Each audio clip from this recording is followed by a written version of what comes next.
Welcome to Screen Hollywood, the home of movie news and entertainment. Don't forget to like, share, and subscribe. Hey everyone, and welcome back to Screen Hollywood. I'm your host Adam. If you're new here, welcome to the Hollywood family. Hit the like, subscribe, and notification bell so you never miss an update. Also bookmark and subscribe to our international news publication at screenhollywood.com, where we release all the latest entertainment and news information first. What's your favorite scary movie? For millions of us, the answer for the last 3 decades has been Scream. But today, the question isn't just about the movie, it's about the very survival of the franchise itself. The production of Scream 6 in 2023 was nothing short of a cinematic implosion. We saw stars fired, directors quit, and a franchise that once felt immortal, now looking critically wounded. But just when we thought Ghostface was down for the count, a series of shocking announcements has flipped the script entirely. Today we're asking the big question, is this the desperate final gasp of a dying franchise, or the setup for the greatest horror comeback we've ever seen? To understand where we are, we have to go back to the beginning.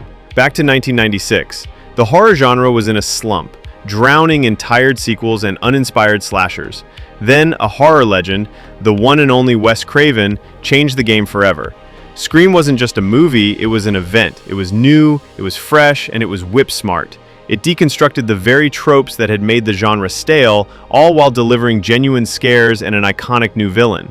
Craven didn't just make a great slasher, he gave the entire horror genre a massive injection of adrenaline, creating a franchise that defined a generation.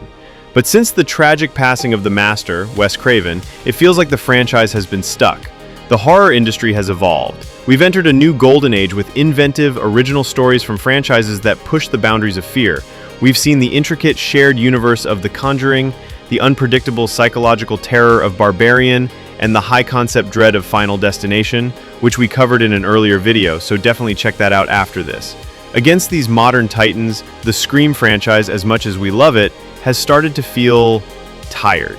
It's been running in the same gear Craven left it in, without his genius touch to navigate the turns.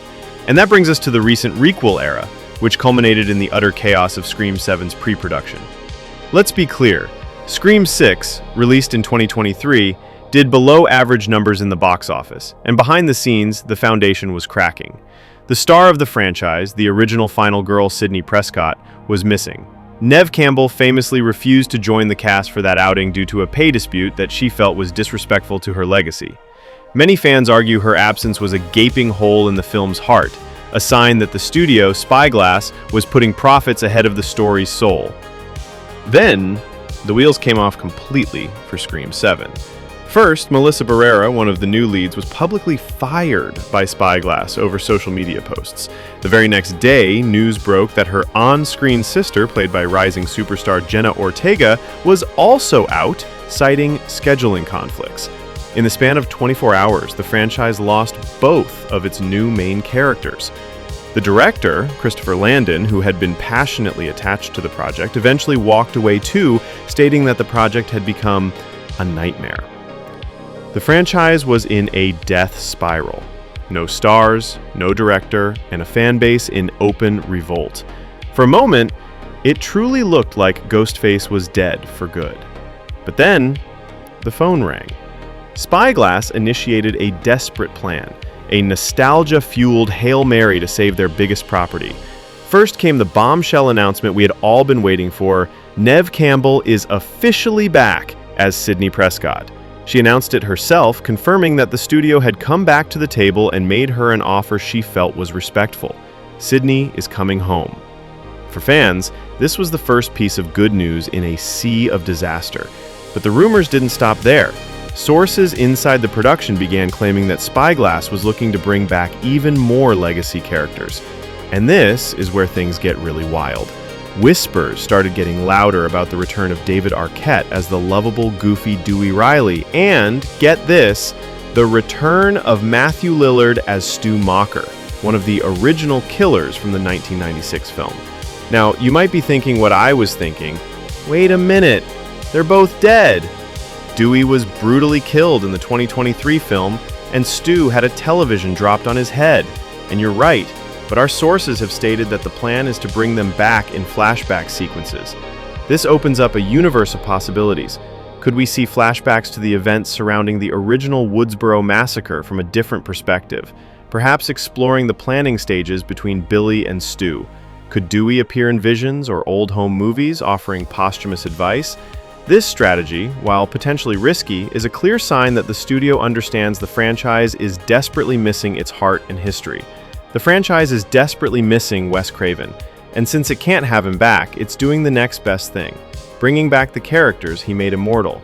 And speaking of bringing back the originals, the final piece of the puzzle slotted into place when it was announced that the new director for Scream 7 would be none other than Kevin Williamson, the man who wrote the original film and created this entire universe.